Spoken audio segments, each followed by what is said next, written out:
Look at it. We're back in studio. Spent the last 48 hours at home and just waiting for this big hurricane. Fortunately, South Florida, we didn't get hit the way they did in Central Florida. They're still digging out, finding what they got. That massive storm just ripped across the state on I-4. But we're back in studio. All the folks are here. Good to be back. All right, folks, even fake news can't save her. You know, I've seen a lot of failed campaigns in my lifetime, but nothing quite like what we're seeing right now. When I found out that Kamala Harris was taking over for old Joe Biden as the Democrat Party's presidential candidate, well, I kind of rubbed my hands together knowing that, yes, this would be quite entertaining at the very least, but never imagined did I this, at least not at this level. The media and Joe Biden's deep state comrades somewhat successfully covered for the old man Joe and his failing mind. We knew that the man was geriatric as we watched him dwindle into his current diminished state. What was so obvious to all of us somehow still managed to be covered up successfully by the leftist corporate media machine. But was why and how? Why were they doing it? State propaganda, it's a powerful thing. We know how it works. We've seen it work in Russia, China, Cuba, even Venezuela. But that debate between President Trump and Joe Biden, that ripped everything wide open.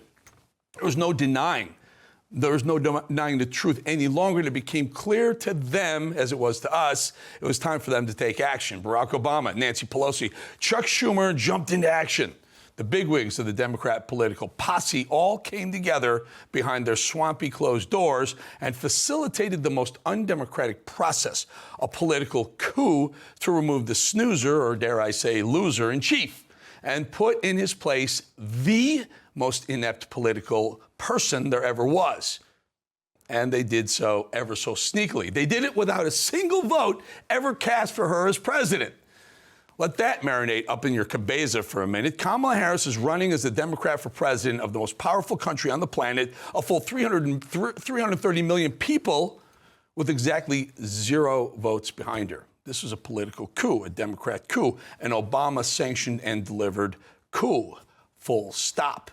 It was a bit tough at first. There was so much joy around Kamala, made up, of course. And then they threw that disaster Tim Walz into the fray. Liberal propaganda television had a field day trying to help the deep state prop up those two simply by lying through their collective teeth about the sudden possibility that those two communists could actually stand a chance against the leader, Trump.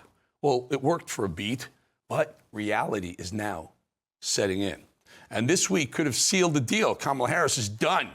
Those home field interviews, CBS, 60 Minutes, Howard Stern, Colbert, the pathetic attempt to politicize and insert herself into a deadly, devastating hurricane season while we watch so many American people just struggle, just trying to survive. It's so obvious to anyone who allows themselves to open their eyes and see it. She's cooked. This is the middle of the end. And it should be just enough to see Kamala Harris caught up in her flip-flopping lies. That should be enough. And it's incredible, in fact, to see them all in one place.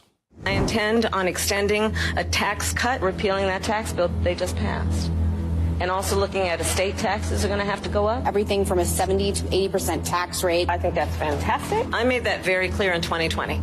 I will not ban fracking. There's no question I'm in favor of banning fracking. She was big on defund the police. For too long, the status quo thinking has been you get more safety by putting more cops on the street. Well, that's wrong. She was the border czar. She doesn't want to be called the border czar because she's embarrassed by the border. I am in favor of saying that we're not going to treat people who are undocumented across the border as criminals. That's correct. Abolish ICE. Yeah, we need to probably think about starting from scratch. She is Biden. The worst inflation we've ever had, a horrible economy because inflation has made it so bad. Bidenomics is working. It's working. And then this business about taking everyone's guns away. Tim Walz and I are both gun owners. We're not taking anybody's guns away. So stop with the continuous lying about this stuff. We have to have a buyback program, and I support a mandatory buyback program. My agenda includes attempting to get Congress to act, but if they don't within the first 100 days of my administration, I'm going to take executive action. Well, first of all, I absolutely support, and over the last 4 years as vice president, private health care options. I believe it will totally eliminate private insurance. Let's eliminate all of that. Let's move on. So, politicians lie, they flip-flop, but this one happens to flip-flop on every single important issue, whether it's inflation, the border, the wall, everything. She flopped on every single thing. If that one soundbite isn't enough, and I can't imagine, even fathom how it's not enough, the lie after lie, the flip-flop after flip-flop. This is the least genuine candidate I've ever seen, and I've seen quite some doozy campaigns in my lifetime. Haven't we all? But this one takes the cake. A person who downright acts like the internet doesn't exist and that there are no possible receipts proving that Kamala Harris isn't who she says she is today, or now claims to be today, versus someone she used to be, somehow. Really? But the internet does, in fact, exist. And actually, no one knows that fact better than that person herself, who plans to come after every single American who has an opinion that's different or doesn't coexist with her own ideas. Listen to this. And will put the Department of Justice of the United States back in the business of justice. We will double the Civil Rights Division and direct law enforcement to counter this extremism.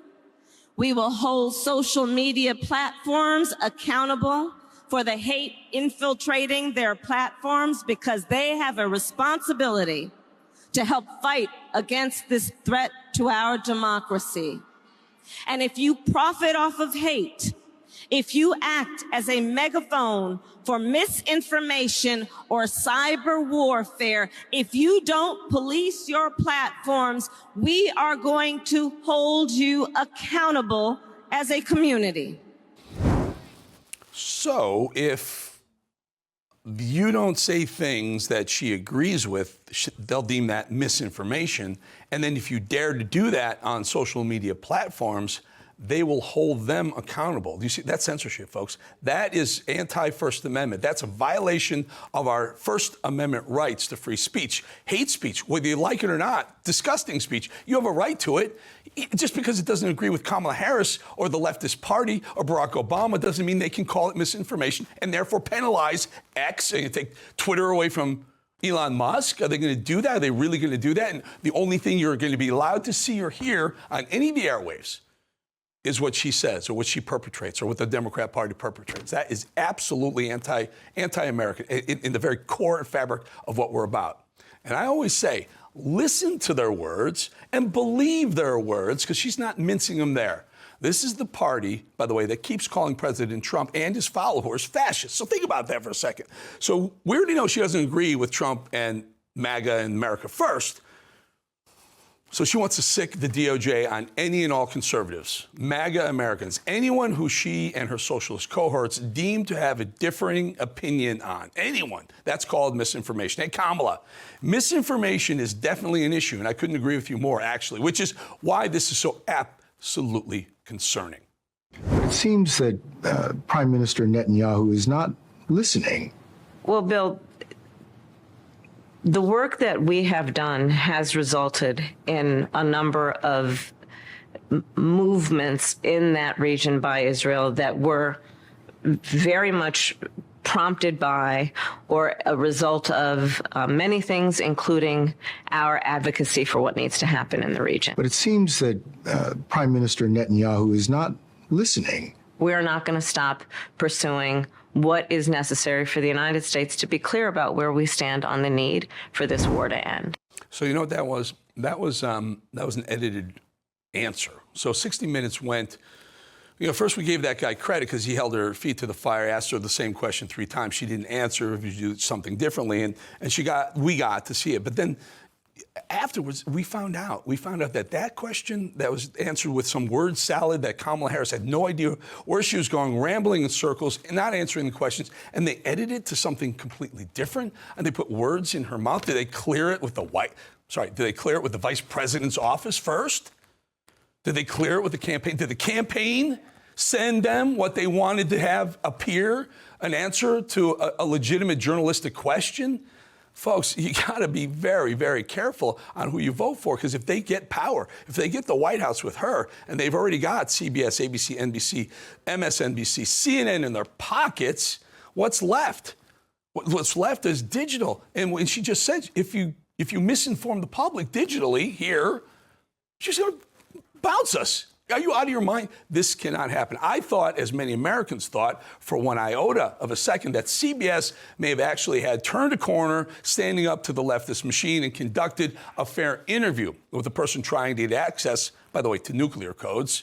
There were moments in that interview, yes, but it should anger every single American that an institution that we once trusted, who would actually answer the questions that a presidential candidate gives to one of the most pressing issues of the day, the potential of a World War III, but then tries desperately to make her seem more presidential and less unqualified, which she is so very much so unqualified for this job.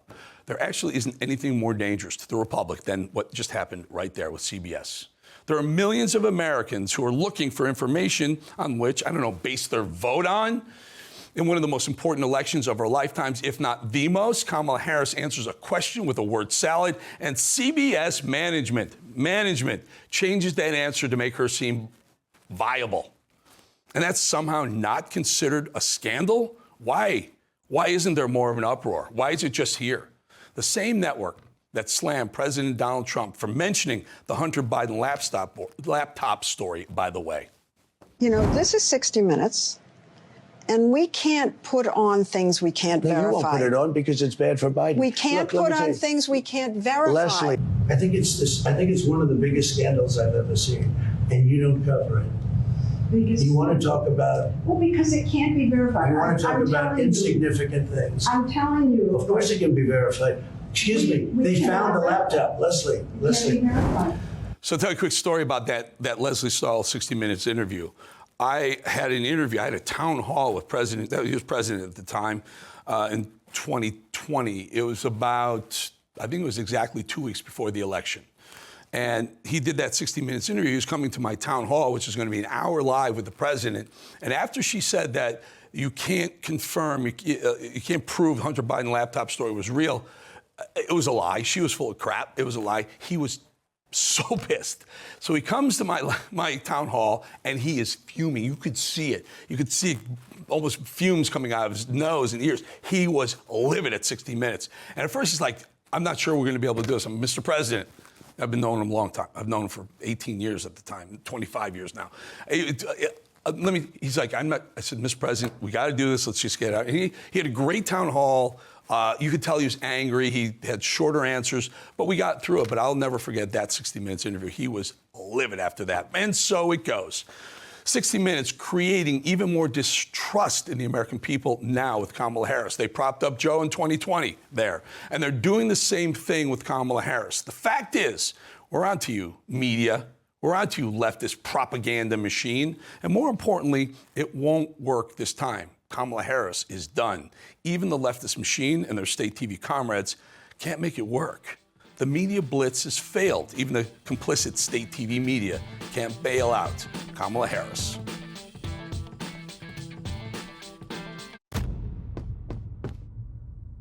All right, Bolling Truth Bomb here, always uncensored. So I'm watching this whole hurricane lead up to the hurricane, and all of a sudden, Kamala Harris, a couple of days ago, said, I tried to call Governor DeSantis in Florida to lend my support.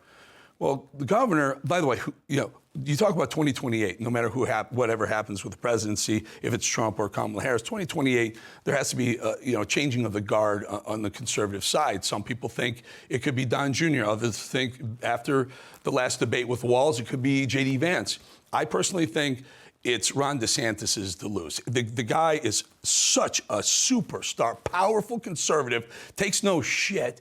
So Kamala Harris says, I tried to call DeSantis, and that pissed off Ron DeSantis.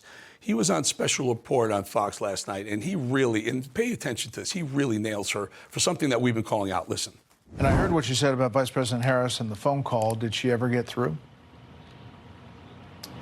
Brett, like I said, my job is to marshal resources and work with everybody to have an effective response. And she thinks it should be about her. If I honestly thought that there was something to be gained, I would pick up the phone and call her. The fact of the matter is she has no role in this process. She's not part of the chain of command. I am working with President Biden and FEMA and our state and local partners, and we're getting the job done. She has never been interested in any of the storms we've had in the state of Florida for her entire time as vice president. Now she's out there attacking me because I'm not catering to her whims. All she's trying to do is inject herself to be a part of her political campaign. I don't have time for political games. We've got a job to do. We got people's lives on the line, and that is our sole focus. Well, most importantly, hopefully everyone gets through this okay. We're praying for your state. Governor, we appreciate the time. Thanks. The most important thing, by the way, DeSantis, very presidential. We're going to sit down with him in 2 weeks. The most important thing he said, for 3.5 years, she's almost 4 years, she's been vice president. She hasn't had one single interest in one of his storms. And we've had plenty down here, folks. We've had plenty of hurricanes and natural disasters going on in this state. And DeSantis says it's pretty odd that the one time in 4 years that she's picked up the phone and tried to have a conversation with him about relief, FEMA, whatever it may be, is with 3 weeks left, 3.5 weeks left before an election. That she's running for president. It's insane. He called her out. He called her out rightly so. Folks, he is dropping a truth bomb on Kamala Harris. Truth bomb out.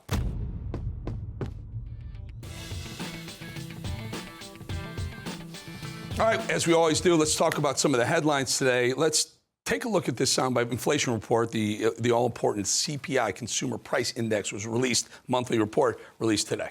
All right, let's take a look at CPI. Comes in a little bit hotter than anticipated, up 0.2%, same as last month. Forecast was for 0.1. The core comes in up 0.3. That is also a little bit hotter than forecast. 0.2 was the belief. 0.3 was what we saw in August. The year-over-year numbers, 2.4% for the headline, not as good as anticipated, and for the core, 3.3%, not as good as anticipated. So we'll break it down a little bit for you. That was the inflation report. It's coming in hotter than they thought, which means, this whole idea that they're taking the victory lap for bringing down inflation, which they created. So inflation was 1.4% when Trump came in and jumped up to 9% under Biden because of his ridiculous spending, government spending, doling out money, not allowing federal lands to be fracked and drilled, and the price of oil skyrocketing. So they drive up inflation 9%,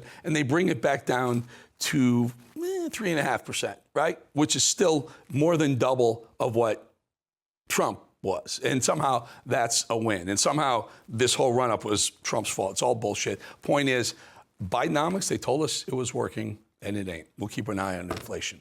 And the next one, let's take a look at this soundbite.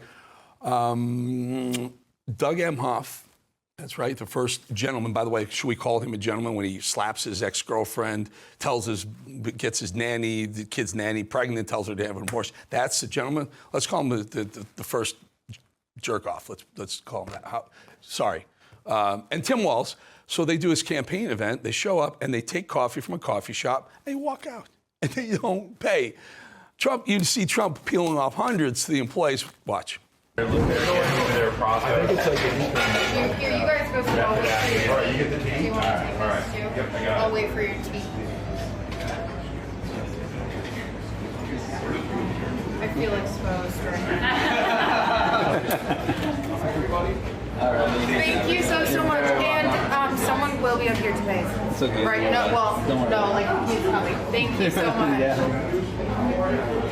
And that poor campaign staffer's left like, who's going to pay? Oh, someone come on, pay. We don't even know if someone paid or not. It's ridiculous. These are all photo ops for these morons on the left.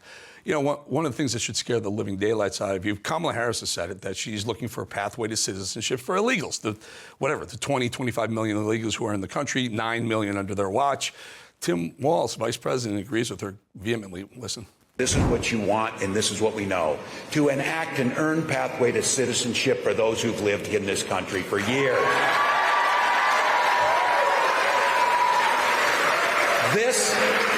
This issue should not divide us. It should unite us.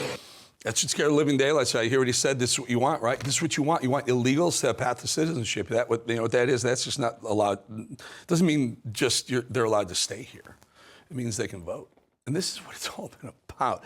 The whole thing, this whole illegal migrant tsunami that's coming over here has been about this exactly right there. They're telling you when they tell you listen to their words, he's telling you they want a pathway to citizenship. You get 20 million Democrat vote. They're all going to vote Democrat. They're all going to vote Democrat. Republicans say no, let's have a firm border, big gate, tall wall, let a lot of people in, but do it legally. Democrats say let them come in. So all those people that come in, the whatever it is, 15,000 murderers, 16,000 rapists, proven, ICE has proven it to us, who are now walking around our cities. They let them in. They never fought it, and we could never figure out why. Well, here's why. They just said it themselves. Path to citizenship means a vote, which means there will never be another Republican president in this country again if you allow that to happen. There'll be local jurisdictions, mayors, maybe even a couple of House of Representatives people, but generally it will be a Democrat-run city, and boy, can they run shit into the ground. Trump says there's one thing Biden Biden can do better than Trump. Listen. Over the last week, I have to, when we talk about funny or sad, I think it's more sad than funny. Yeah. He has one ability I don't have. Yeah. He sleeps. He can sleep. This guy goes on a beach and he lays down on one of those, 6 ounce, they weigh 6 ounces and you can't lift it. Yeah. They're meant for children. Yeah. Young people and old people to lift. Yeah. They're aluminum, hollowed aluminum. Yeah. They weigh very little, and he can't lift. And somebody convinced him he looks good in a bathing suit. And when you're 82, typically bathing suits aren't going to make you look great. Right, you're not going to be enhanced. Yeah. All right? It's just one of those things.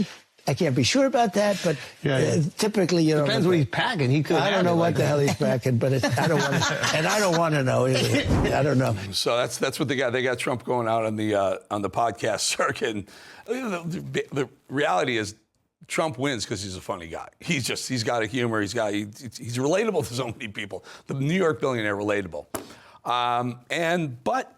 On the other side, it makes him crazy. Poor Mika Brzezinski over at MSNBC, Morning Joe, is really going through a tough time with Trump derangement syndrome. I definitely have been at work in therapy for emotion regulation. I follow DBT. Oh, Mika, you keep working on that, my dear. You keep working on that. Talk to your therapist. I'd love to know what your therapist has to say about your Trump derangement syndrome. Mika, relax, dear. Relax. He's going to win anyway. It's going to be fun to watch your head explode on a morning basis. Okay, folks, how about this? This is something before we go. I wanted you to see this. I was tooling around watching. And I love this because it's Adult Swim. It's a cartoon, but it takes the best part of politics, the best part of Kamala, and the worst part of the hurricane and the relief and everything that's going on. This sums it up for a lot of people on the conservative side. Listen. I, Kamala Harris, am heartbroken by the hurricane. It breaks my heart. My heart is heartbroken. So to help the victims of the hurricane, I'll be sending another $600 million to Ukraine. That way, you can feel safe knowing you're making a difference to people in need. Oh, tell them about our immigration policy. What's that? Tell them about our immigration policy. Oh, I get it. So since we've been helping the victims of the hurricane by sending money to illegal immigrants so they have the help they need, we encourage everyone from North Carolina to go to Mexico and come back as an illegal immigrant. That way, we can help you help yourself. Hang on, I'm getting a call. Hello? Hi, this is Iran. We heard you're trying to help the hurricane victims. Yes, I am. Well, we think that you can help them by sending money to us. Oh, that's a great idea. I sure do love helping those hurricane victims. Let me just ask you, are you in need? Yes. Okay, great. Then I hereby send you $1.2 billion in aid in order to help the victims of the hurricane. Oh, fantastic. Trust me, this will go a long way for the stranded people in North Carolina. I sure do love helping victims of the hurricane who just so happen to be victims of a hurricane. Trust me, this will go a long way. But it's a joke, it's a cartoon, but it's actually true. This week alone, Peter Doocy asked KJP how come there's not more money for hurricane victims? She said, we need Congress there to allot more money. They have the checkbook. And then he said, well, how in the hell did you find the $157 million to Lebanon when you're only sending 100 to hurricane victims? And she got frustrated, got her propaganda book, closed it, and walked off. Anyway, final story. I was watching DeSantis talk yesterday down here in Florida on a local station. He talked about someone who tied their dog up and left it to die in this hurricane. And here's a little video from a state trooper, the Florida Highway Patrol. That poor dog was chained to a fence. And as you get a little closer, you can see the dog's like standing in water. It's going to die. Heartbreaking, folks. I mean, and DeSantis, to his credit, said, we're going to find who did that and throw the book at him, which they should. That poor dog. By the way, there's another picture. I don't know if you have it, but the picture of the dog was rescued in the back of a police car. So someone's going to save that dog. If thank God for that dog. And by the way, put that, so there it is. There it is. Find that person who chained that dog to the fence before the hurricane hit and chain him to a fence for the next hurricane. Take off all his clothes, leave his food there. F you. All right, folks, how about, on a lighter note, why don't you subscribe to the show? We're growing crazy, love it. We're all over the place. We're on YouTube, we're on Rumble. We have podcasts on Apple and Spotify and anywhere else. Also, hit subscribe. It helps us out. Also, make sure you get the links. But do us a favor. I want to hear what you have to say. We talk about this all the time. It's a toll-free number. 888-601-0032, 888-601-0032. Toll free, mention your name and your city. Just tell me what you like, what you don't like, what's pissing you off, what's making you crazy. What do you want to hear? What do you want to see? Let's talk. That's what I'm here for, just to bring it out to you. Folks, Bolling, another episode today. Tomorrow, we got a surprise for you. Got something really cool. Dinesh D'Souza has a brand new movie out. Really cool new movie. We'll have some clips from the movie, and we'll bring Dinesh on to explain what the movie's all about. So look forward to that. See you very soon. Bolling for a Thursday, out.